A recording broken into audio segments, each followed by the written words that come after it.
episode. Okay guys, welcome to the Collection Circle episode 6. I think it's 6, it may be 7, I'm not too sure. Anyway, this video is where I show the latest things I brought so they can enter my collection realm. I preferably like to have mainly sealed items, but occasionally I will break the seal if it's not broken already. First two items are these soon to be hidden gems. The reason why I say that is because Super Mario 3D All-Stars are limited releases, both for the physical and the digital. That looks like, as you see guys, I bought 2 copies and I'm keeping them sealed. I got myself a digital copy so I can play it digitally. Mario 3D All-Stars, you get Super Mario 64 and you get Super Mario Sunshine and Super Mario Galaxy as displayed on the front cover there. And there you go, the back. I'm definitely looking forward to playing Super Mario Sunshine because, believe it or not, I never played it on the GameCube when it came out. So there you have it guys, this is going into my collection circle ASAP. Okay, let's crack this compact box open and let's see what we have. So let's reveal what's inside of this cardboard box. And what we have Naruto to Boruto Shinobi Striker, and I've never really played this game before, and this is the Japanese version, which I wasn't really aware of. I thought it was the European version I was getting. But yeah, and this is for the PS4 guys, and this will remain sealed. I've never played a Naruto to Boruto game, but things might change. I might get a second copy, but this one will remain sealed. And another bonus, this was going for cheap. And as you know, I'm a sucker for collector's editions, especially if it's bundled with a figurine like this one. So this actually ticks all the boxes. And what you do get in here, you get the base copy of a game, you get some DLC, and you get a Uzumaki edition. So you have a 7th Hokage, and I think that's how you pronounce it, or Hokage, and Boruto. That's the characters. So that's what you get as a statue. You get the characters there, Hokage and Boruto. So yeah, there you have it, which will remain sealed. The Naruto to Boruto Shinobi Striker Collector's Edition. And I managed to get this little pamphlet here with Kylian Mbappe, or Mbappe. And what's this to pre-order? The FIFA 21, which I'm really, I'm a Pro Evolution guy, but there you have it. Okay, next up we have this money making machine, which is definitely Rockstar's gold mine, which throughout the 7 years it's been released, it's constantly topping charts and without a shadow of a doubt producing boatloads of money for Rockstar Studios. So yeah, I had to pay homage to this game and actually get myself the collector's edition.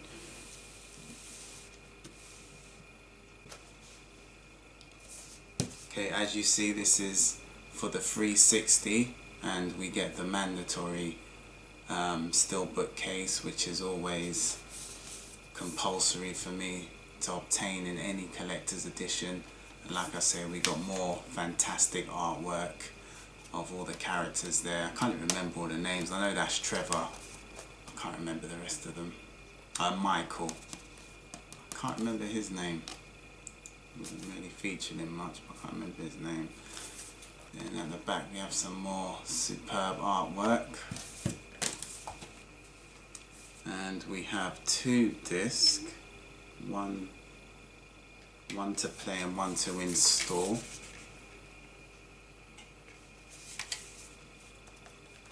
And then we have the map that you're of Los Santos. Not going to open it all up, it's just long.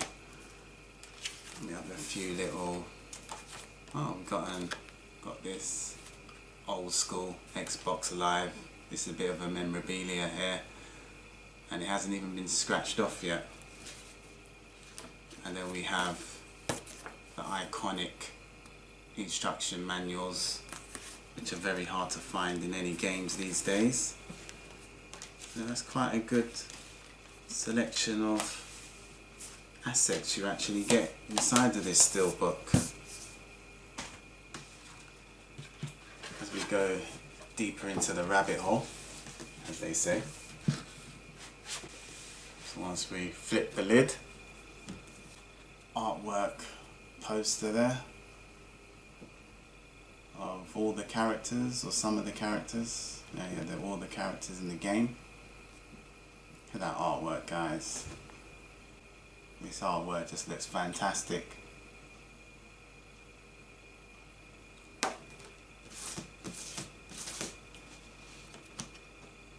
I like the fact they even produce you a little folder where you can house the lithograph.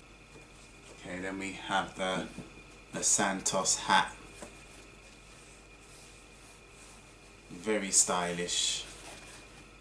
You've got the logo there, the Grand Theft Auto 5 symbol, and also we have Rockstar with some nice stylish Grand Theft Auto fonts on the front. And what's unique about this bag, guys, right here, it comes with a lock, so you can open and lock your bag as you so wish. And let me show you the key that you're going to lock it with. And look at that. And you can also use it as a keyring as well, so you can attach it to your keys. That's superb. You got the iconic Grand Theft Auto in a graffiti style, and it has Rockstar on the back. So you can keep all your precious goods in this bag and lock it. There you go.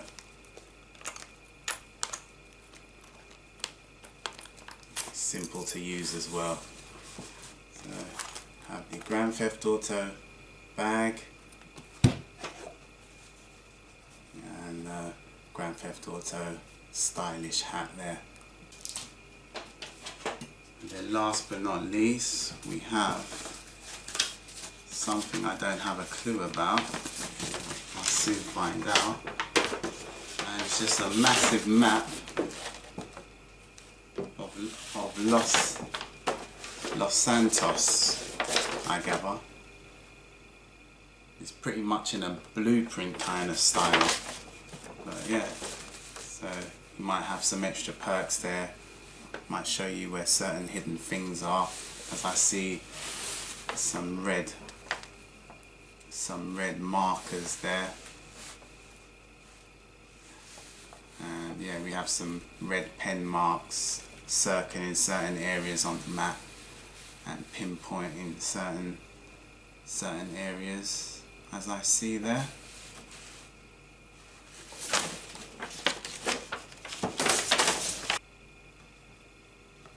Even in the box, guys, everything is neatly packed, and everything has its certain compartment there. So even the box in itself is a collector's piece. So that's it, Grand Theft Auto 5, the collector's edition for the Xbox 360. I'm trying to collect all the physical copies from the Resident Evil franchise, so I managed to get myself the Resident Evil 6 on, as you see there, the legendary PS3. So on the front of the steelbook we have a picture of a zombie looking very horrifying, and it's more in the back we just see his arm, and we got a picture of a town looking like it's getting trashed to pieces. So that's the steelbook. Inside we have some more. Okay, inside There's some more images of Chris Redfield and Leon Kennedy just about to shoot each other, it looks like. And it also comes with the elusive manual, which we don't really get these days. Look at that.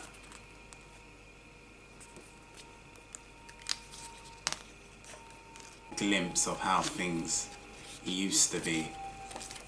So yeah, we get an artwork, and it also has on the back showing you when a Blu-ray would have been released, and that was Resident Evil Damnation. I don't think I got that. I think I got Resident Evil Regeneration on Blu-ray. And we have the disc itself, guys. Yeah, this is going to add to my collection very nicely. Resident Evil 6. And it's very controversial. Not many people did like this, but I kind of enjoyed it at my time. I think I even got the platinum. I got this rare version of Yakuza 2 on the PS2. And lucky for me, guys, this came sealed. And having a version of this sealed in English can be fairly, very expensive. The Japanese version is, weirdly enough, which back in the day normally it was the reverse situation, but the Japanese version of this is you can get this for much cheaper. And yeah, that's all you can get, guys. I'm not going to open this. I'm going to keep this sealed because this is definitely a very hard to get game, especially if you've got it sealed. So yeah, Yakuza 2, and it originally came out on the PS2. I'll show you the back one more time. Yeah, if you can manage to get a Yakuza 2, the English version or European version or whatever, on the PS2, I say to keep it, and yeah, the value will definitely increase as time goes on. What I'm about to show you next in this package is something really special.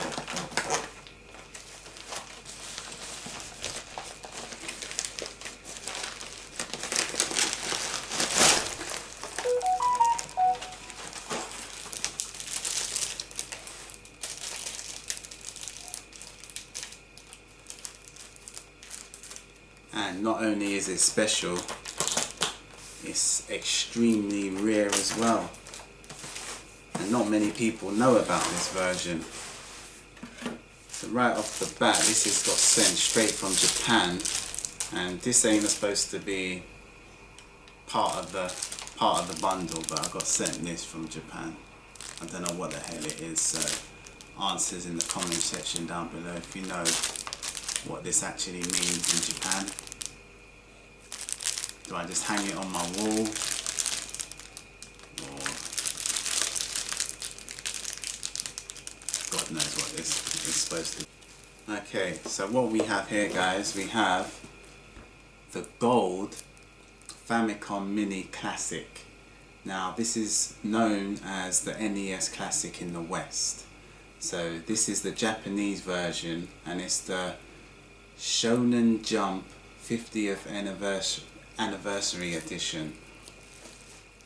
Now, as you know with me, guys, I love to get the Japanese version of consoles from 2000 backwards. So basically anything from the PS1 and beyond that, I used to get the Western versions, but I get up for back in the day, like in the 90s and late 80s, Japanese version of consoles were always the best. They always had something exclusive, whether they played all regions or their games ran better, and they put certain things, certain features which the Western version never used to have. So that's why for most of my mini consoles I always try to get the Japanese version. Like I've got the Japanese version of the Super Famicom, i.e. Super NES, and the Mega Drive version. So yeah, always good to know, like back in the day, Japanese always made the better version of everything, and they got everything years before the Western the Western countries. Okay, just take a look at all that artwork, guys, on front of there. As you see there, we got Goku from Dragon Ball Z. Got a few known characters which I know there. We got Kenshiro from Fist of the North Star. But just the box art on this is second to none. So you get a nice full-size comic book with some glorious artwork printed inside of here. And what you notice as well, guys, the box that it actually comes in is modelled after how they actually publish their comic books. So on the front of the comic book, I can't read Japanese, but I can notice one of them, and that is Dragon Quest there. So these are the games that are implemented on the system. So on the back it shows you what games are on the system. I think you get 20 games on there. And I will be opening this because I will be definitely playing a few games on my Retro Friday episodes. Get over how vibrant the colours look on this box in the kind of manga style of artwork there, which is always highly appreciated from being a kid in the 80s. Okay, that's enough of that. So first thing, with your gold edition of the Famicom Mini, we have ourselves an instruction manual, a nice startup guide, and they supply us with a wonderful HDMI cable. We have a USB to power the thing, but we don't get the adapter charging block with it, but I think we can plug it into all sorts of things. And then unlike the Western version, these are not detachable. They're always attached to the system. This is very minute, man, this system. Very petite. Just look how stunning this version of the Famicom NES Classic looks, guys. All in this golden glory. Just look at that. Absolutely gorgeous. Whoever thought of that has got a beautiful mind. Now, we have the power button there and the eject, which probably just resets it on the screen. Doesn't do nothing. What's this? No, it doesn't click. I don't want to break nothing. And these very baby-sized control pads there, which you can put it in this little compartment there to give it like a controller stand.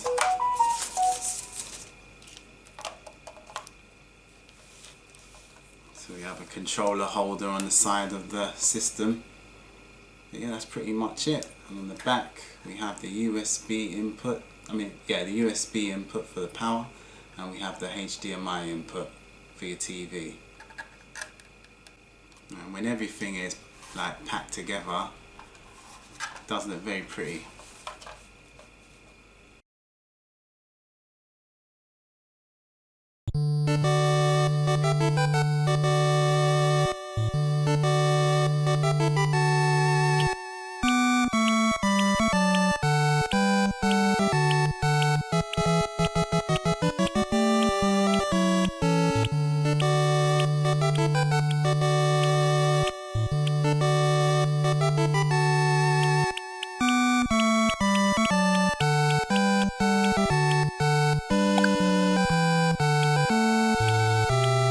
Next we have a golden bit of history, and this is from the delightful company known as Bitmaps.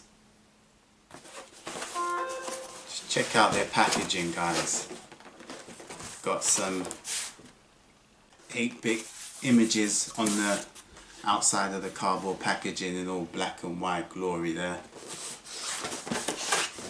As I always say, it's almost damage proof the way the goods are shielded. Just feast your eyes on this elegant piece of presentation. It's almost a work of art the way they put this together. Look at that, guys. Beautiful. You don't even want to open it. And not only that, to add to the security, they even designed a special polystyrene corner protection looking thing. And what this does, it's guarding the most delicate areas of the book, which are kind of like the spine and the corner of the book. So yeah, for me, these corner protections is a masterclass creation from the Bitmap company, and they've gone even further to wrap it up with some more polystyrene, giving that extra more security. I got to say, the attentiveness given when packing this was just on a whole another level. Okay, that's enough of me gushing about the quality of Bitmap's packaging. Let's just breeze through this book before I go on to my last item. Okay, as you see on the front of the book, we have a symbol of a figure throwing a floppy disk into the trash can. Now, as you see, as the picture displays, these are games developers have basically thrown into the bin. I'm definitely curious to see if they should have kept some and released it into the gaming industry. So yeah, it's nothing fancy, guys, on the book. No colourful pretty artwork like they normally design for their catalogue of books. But yeah, this is called The Games That Weren't, and it's by Frank Gasking. Frank Gasking, yes. So yeah, no fancy illustrations on the back or the front. I guess they just want to express the theme of the title, which are basically all things remaining in the dark, as we have just pure black. Okay, once we actually open the book, it comes to life a bit. We now can see some colourful pictures. It's mainly text explaining when and how it all went wrong. So yeah, this book, guys, and we even got a little bookmarker there in green. So what this book is, guys, is just basically showing you all the games that never reached their final part of development. That's all it is. And I think it even explains why they actually stopped making it. So when you do actually open the book, it does come to life a little bit, but it's mainly text. You got a few colourful pictures there. Nothing out of this world artwork you just find in this book. So yeah, if you're a fan of gaming books, go check out Bitmap's website. You definitely won't be disappointed. And I must add, it's mostly retro games and retro consoles they focus on. So if you're looking for modernized stuff, yeah, Bitmaps ain't the one for you. These are strictly for the retro lovers. Now, the only caveat about owning this book is that it's a bit of a fingerprint magnet.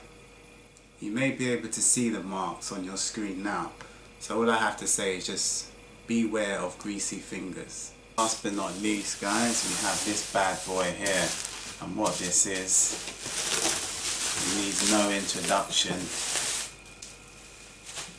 If you've been following me, you should know about these kind of things, and this is a Neo Geo Arcade Stick Pro.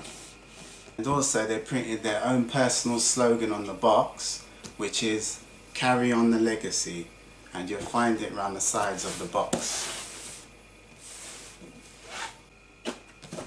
Now what makes this a great product to own is you can add your own little games and you can hack it to shreds. Not only can you add like Neo Geo games to it, you can also like play retro games on it through emulation system. I've got to say, the box in itself is an antique, beautifully presented. Inside and out. Just check the inside of this as well, how it comes. Everything is neatly, securely placed. Once we lift off this top,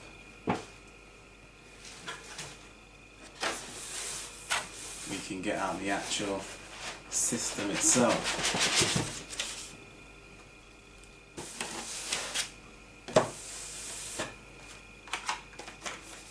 And it comes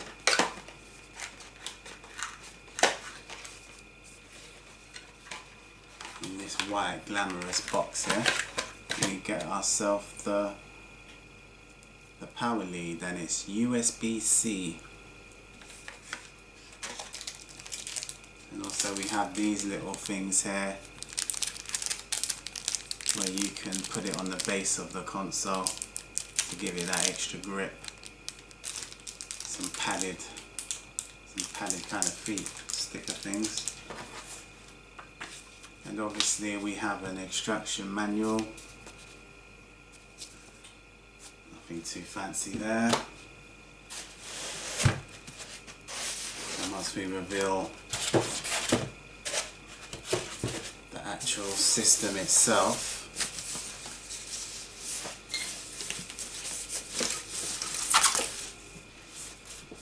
and unlike the other one, they made a version here. It's a Neo Geo Mini, and a lot of people complained it was just a little mini looking arcade cabinet with a built-in screen, and people complained about the clickiness. They managed to fix it here because it's Click City. Feels like SamWa buttons, but who knows. But yeah, like I say, you can add your own games to it. And on the back, this is where we have a USB port, your power USB-C port, and you got the HDMI port there. And on the front you can like add controllers to it.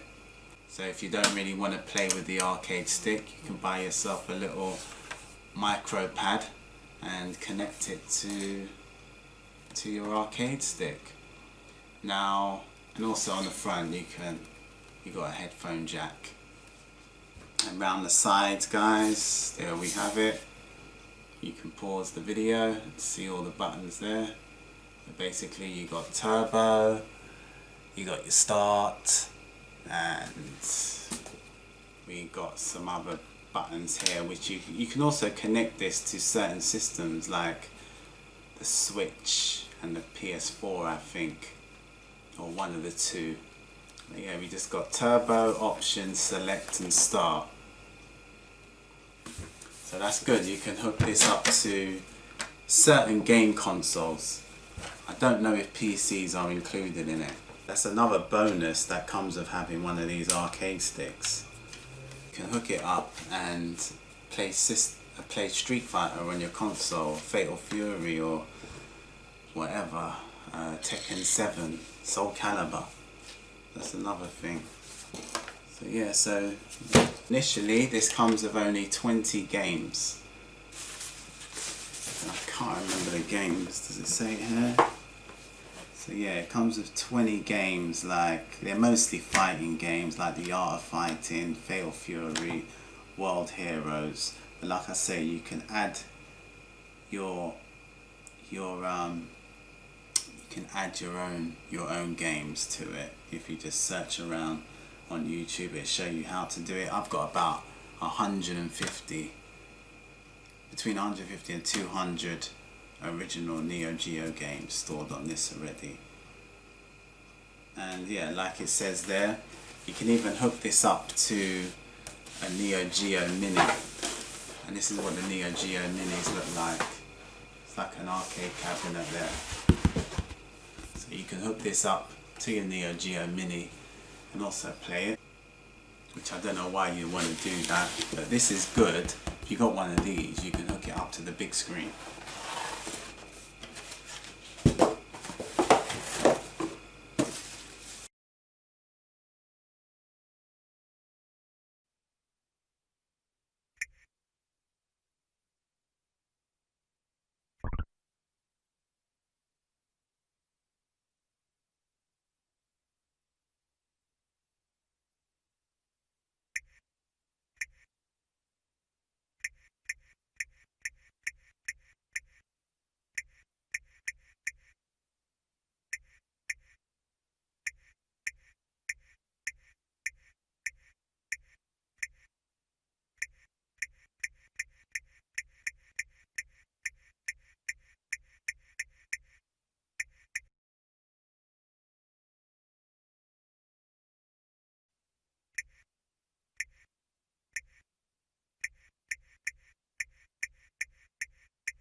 So that's it. Yeah, I've got to say, my review on this, a quick summary. Fantastic device to have, especially like me, you haven't got a proper Neo Geo AES. Because if you're going to get a Neo Geo, don't get the CD, get an AES, which I'm still trying to get, but they're very, very expensive. So this Neo Geo arcade stick is a great alternative if you're a Neo Geo fan and you want to play them Neo Geo classic games. So yeah, that's it. So on that note, I will end this Collection Circle episode and say, if you like the video, give me a thumbs up. Even better, subscribe. Till next time, see ya.